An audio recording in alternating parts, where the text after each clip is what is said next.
ડાંગ જિલ્લા ડેમ બચાવ સંઘર્ષ સમિતિએ ધારાસભ્ય અનંત પટેલની આગેવાની હેઠળ આદિવાસી સમાજની પોલીસના દમન વિરુદ્ધ આક્રોશ રેલી યોજી હતી।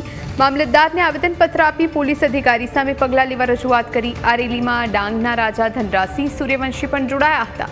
14 ઓગસ્ટના રોજ પાર તાપી રિવર લિંકના વિરોધમાં ધારાસભ્ય અનંત પટેલની આગેવાનીમાં ડેમ બચાવ સંઘર્ષ સમિતિએ ધરમપુર ખાતે રેલીનું આયોજન કર્યું હતું। આ રેલીમાં જોડાવા માટે જઈ રહેલા ડાંગના આદિવાસી સમાજના લોકોને ડાંગ પોલીસે રોકી રાખ્યા હતા। આ સમયે પોલીસ અને સ્થાનિક લોકો વચ્ચે ઘર્ષણ પણ થયું હતું। આ સંદર્ભે વઘઈ સર્કલ ખાતેથી પોલીસ વિરુદ્ધ આક્રોશ રેલી નીકળી હતી।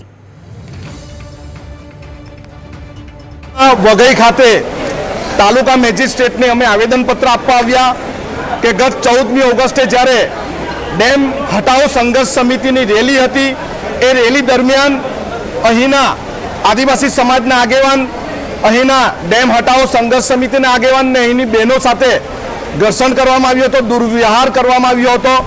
એવા પીઆઈના વિરોધમાં અમે આજે આવેદનપત્ર આપ્યું છે।